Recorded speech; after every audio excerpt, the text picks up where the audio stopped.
Welcome to Valley Viewpoint. My name is Daniel Biggs, and today I have a special guest with me. His name's Tim James, and he's a longtime high school friend of mine. We grew up hunting and fishing together over in La Grande, Oregon, and he happened to be coming through town today, and we had a chance to reconnect. But he has a very special story. It's not just about Tim and I's friendship. Tim was an avid hunter, and now he's vegan, and his story is really incredible, and he's helping a lot of people. And so let me introduce Tim James. Thanks, Dan. How are you today? I'm great, Tim. I'm glad you're here, brother. I'm very excited to be here. Very excited to share. Tim, you were a die-hard hunter. I know you were. We've been we went hunting together. I no longer hunt myself. I'm vegetarian, working my way towards being a vegan. And you're full vegan, and Yes. and you're basically no longer hunting, and No more. and you've lost a lot of weight, and you're feeling really good. Yeah. So tell me a little bit. Let's tell me a little bit about how you were a die-hard hunter. Okay. And then tell me a little bit about what happened.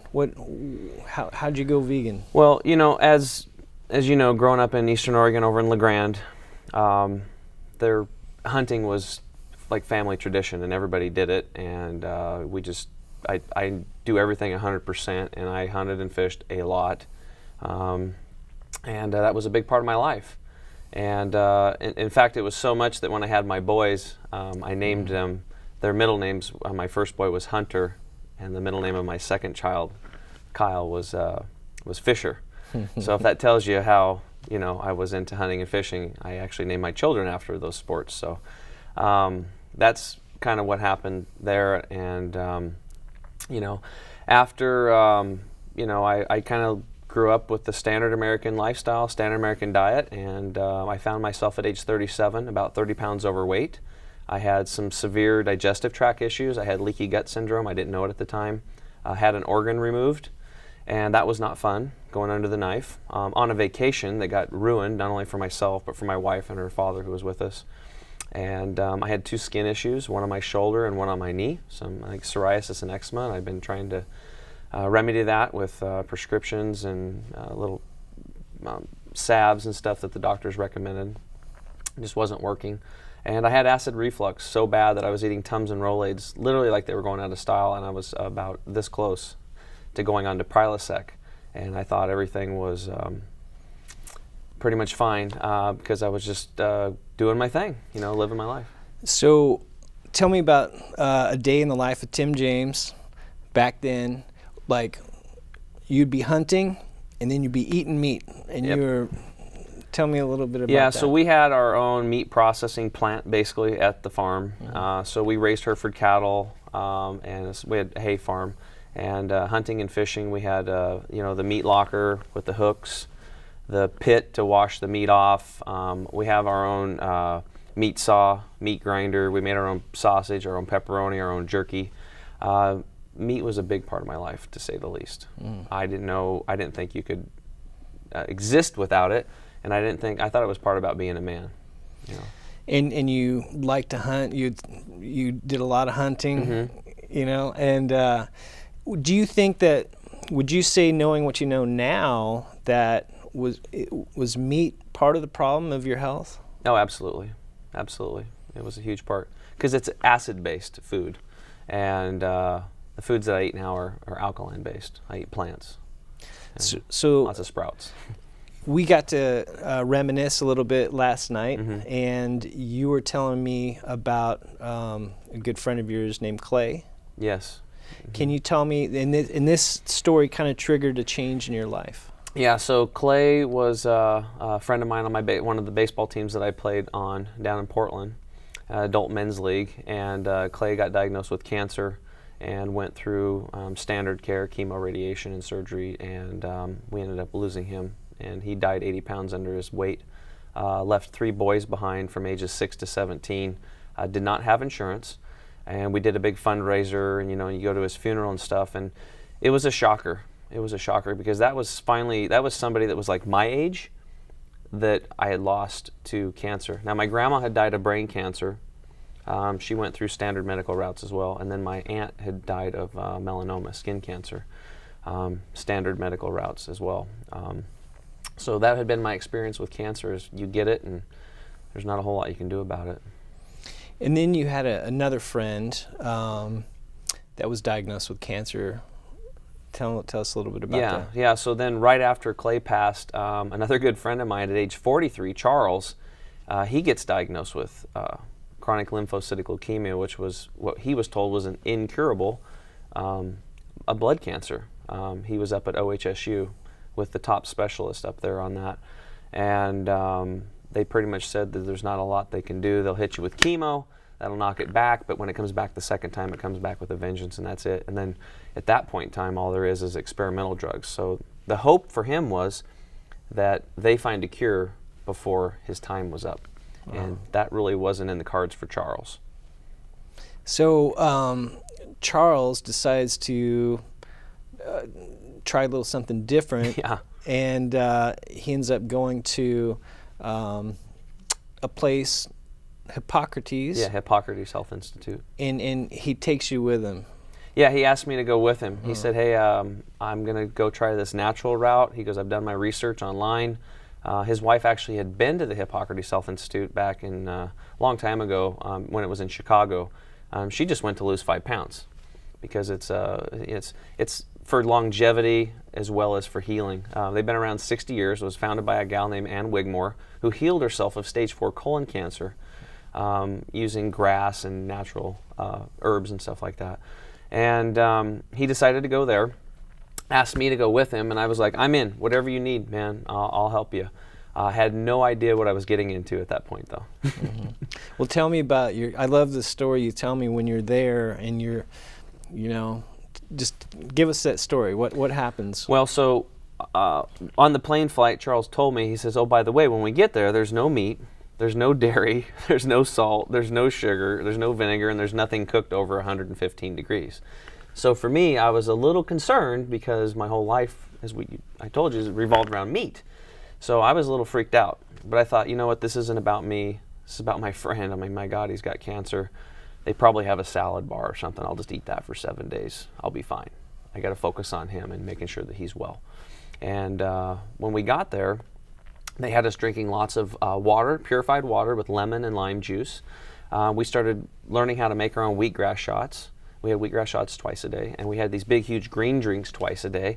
And then they had these big, huge salads, and most things were sprouted. It was sunflower sprouts and pea sprouts and sprouted lentils and sprouted garbanzo beans and avocados, and it was actually pretty good. In fact, I piled my plate about this high because I was afraid I was going to starve to death, and I felt bad because I could only eat half of it.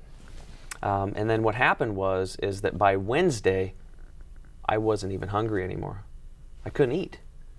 And what had happened is as I was going, well, in the first part, the detoxification process was not fun. I was very irritable. I had night sweats. I was just not fun to be around. Headaches, which I don't get headaches. And by Wednesday night, I just wanted to go to bed at like 8 o'clock. You're plotting an escape to McDonald's? Yeah, actually, I hadn't had McDonald's in 15 years, but thoughts were going through my mind like I'm in a hot wire car, and because you're on a resort-like setting in this 50-acre place in West Palm Beach, Florida is where it's located now, and I just wanted to leave and go eat something. So I just tucked myself into bed, and I was like, please, tomorrow I hope this detox is over, and thank God it was, because I woke up the next day and I felt like I was basically 20 years younger. I had energy and vitality running through my veins, and I felt unstoppable. And Charles felt the same. And that's when I knew that he was going to make it. And I made a commitment to him to stick with the plant-based lifestyle, give up my bacon, egg, and cheese sandwiches, that I was famous for, and make sure that he healed himself. And that's exactly what we did. We got home, we started growing the wheatgrass, we started growing the sprouts, we started juicing it twice a day, which takes work and effort. You have to make a commitment to yourself and your health. And I don't think I would have ever been able to do it on my own for me, but I was doing it for somebody else, so the cause was a lot bigger than myself.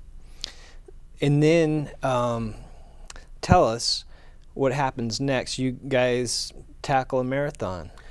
Yeah, so that was Charles's idea, not mine. I don't think I've ever ran that far in my life. So he wants to run a marathon to prove to people that you can heal yourself from cancer by going to a plant-based lifestyle and doing fresh juices and detoxing and cleansing all these man-made chemicals out of your body.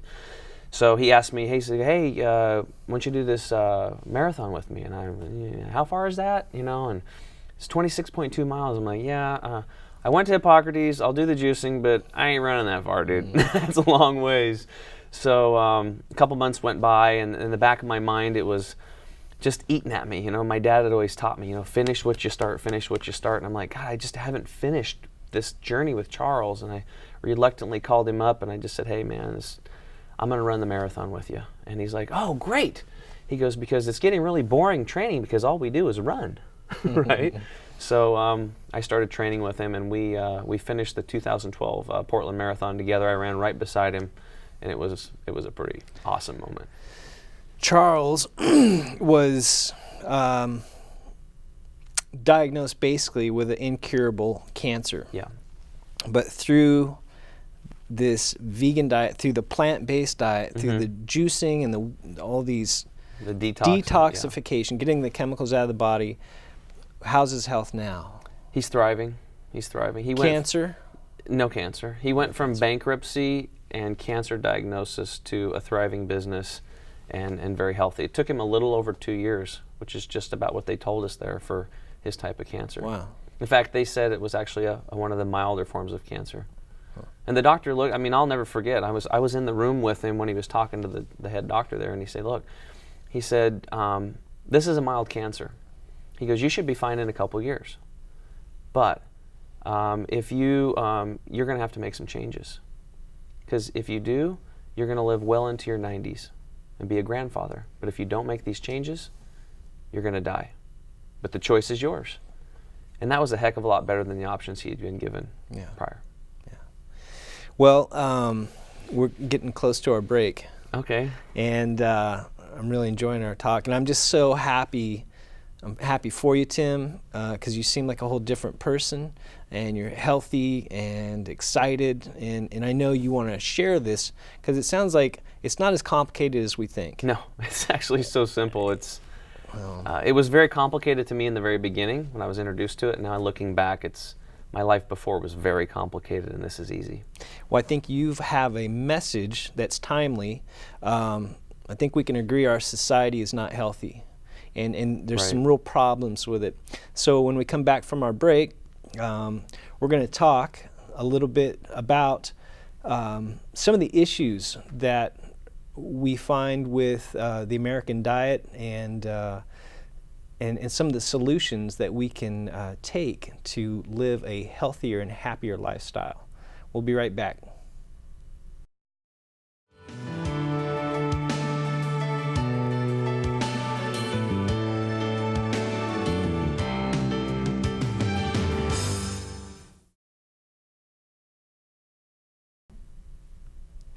Welcome back to Valley Viewpoint, and my guest is Tim James. Tim James is a wonderful friend of mine who's made a dramatic change from diehard hunter to diehard vegan, and he's excited about his life and what he's doing. He wants to share this with a lot of people. He's learned some amazing things, and he's actually helped heal many people through this new diet. Tim, we're going to continue now. We're talking about your life, your changes, and you did the last thing we talked about was a marathon that you ran. Yeah. And now, what happens next? What do you do? What's going on when you go back home? I mean, you've gone through some serious changes. Yeah. What's the next step? Yeah. So when we got back home, that's where the work began, basically. So we got a big juicer. I spent about $1,100 on juicers and seeds and all kinds of this stuff to, a blend tech machine to. You took it serious. Yeah, went all in and basically started juicing and started getting results. I was telling all my friends about this. I'm like, oh my God, this is amazing. Look what you can do to your body. You can heal yourself. Charles is going to be fine. And they're like, yeah. Now 60 days later, I had dropped 27 pounds. And then all my friends were like, now what were you talking about? Right? And then they started coming over, and I started showing them the sprouts we were growing and the juices we were making. They became interested. A friend asked me to start growing sprouts for him. I declined originally and then ended up doing it for him. He started juicing, experiencing the results. Brought another friend of his over. I started growing sprouts for him, but before too long, as a financial advisor, I was waking up at 4 in the morning and watering and getting my sprouts ready and doing deliveries in a suit and tie, delivering trays of sprouts. And this went on for 2.5 years. Those eventually evolved into classes, and we started inviting people over to our home, and I started teaching educational courses on raw living food diet and the benefits of juicing.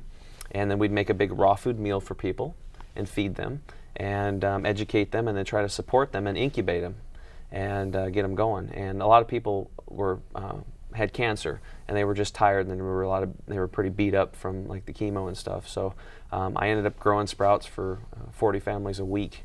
Wow. And ended up having to get some help to help deliver the sprouts and the wheatgrass, because people are using those to boost up their immune system, basically.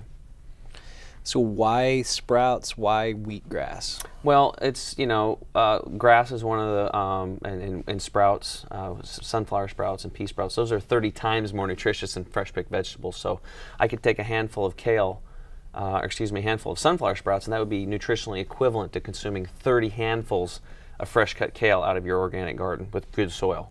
2 ounces of wheatgrass juice is the equivalent of consuming 3 to 5 pounds of the most nutritious vegetables out of your own organic garden with good soil. So what we're doing is we're putting massive amounts of nutrition into the body with very little effort.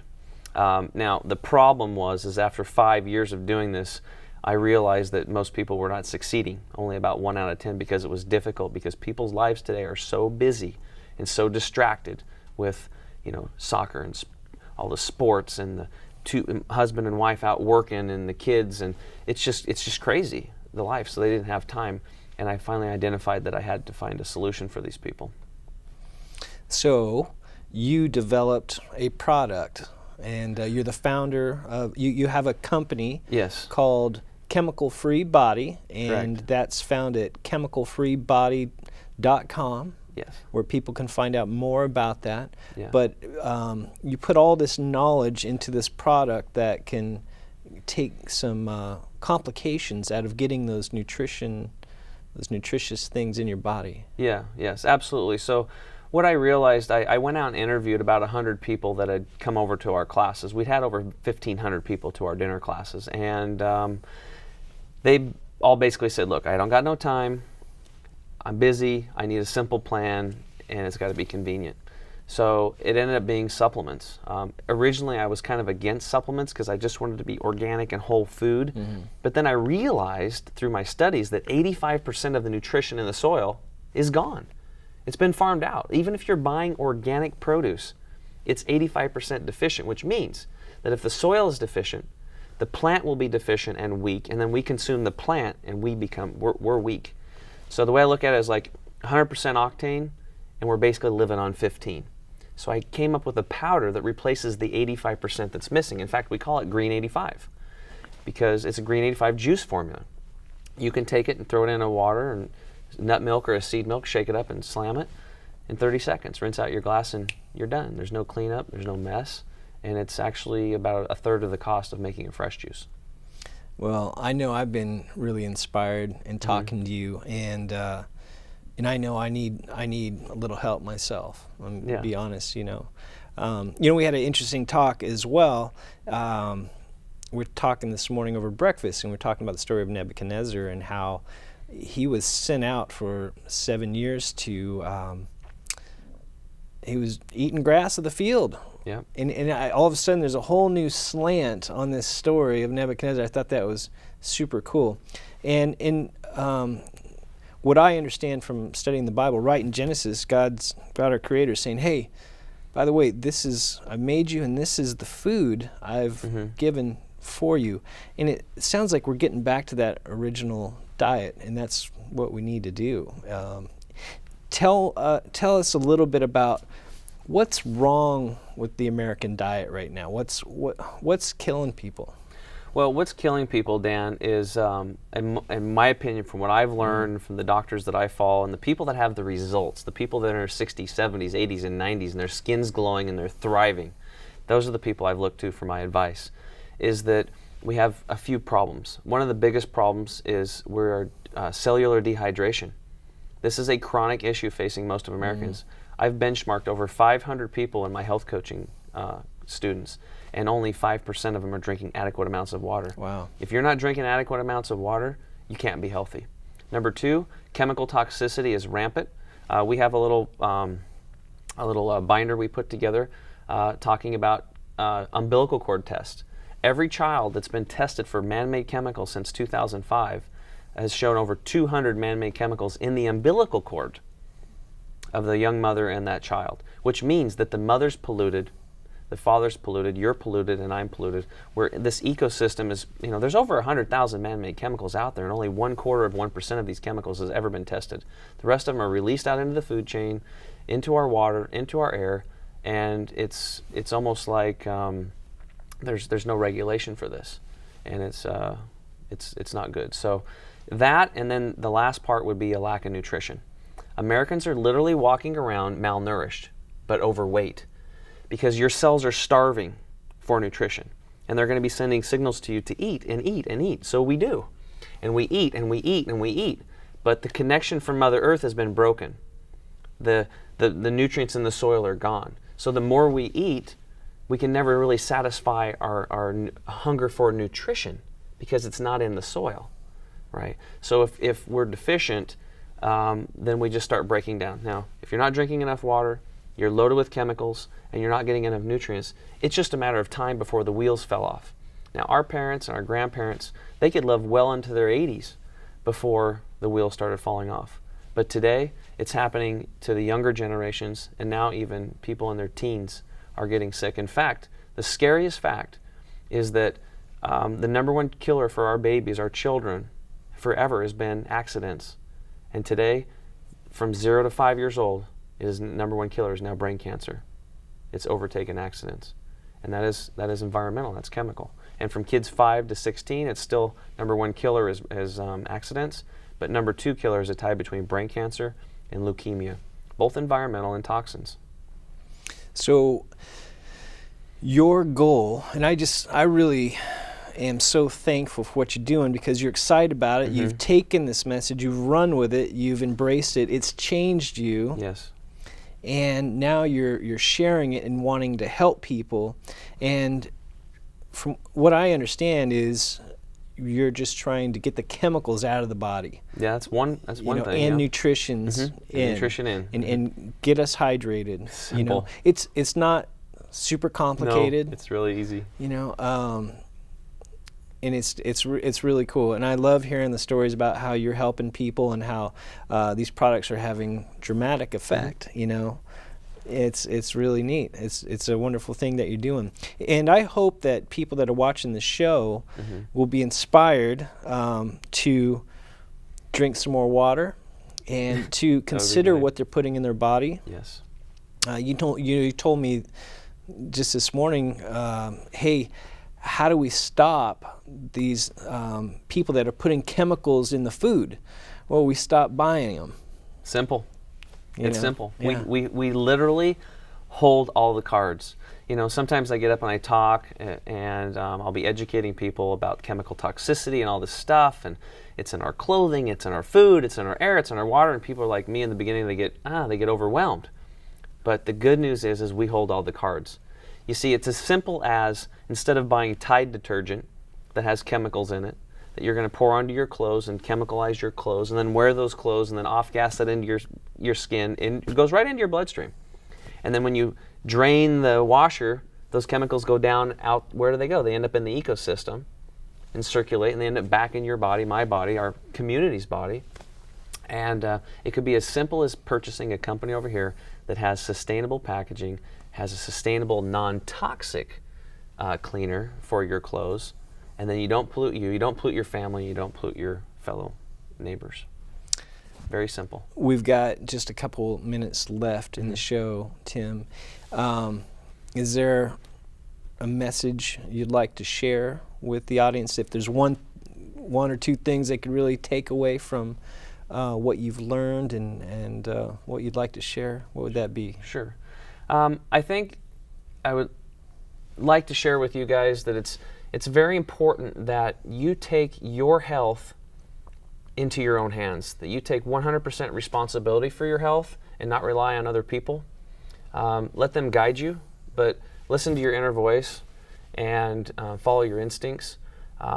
If you think about it, man-made chemicals shouldn't be in the body. So drink half your body weight in liquid ounces of water daily. Number 2, get some greens up in you. You got to replace those nutrients missing in the soil. And number 3 would be chewing your food until liquefied. That's a big one. A lot of people miss out on that. Huge amounts of energy. You'll eat less. You'll feel better.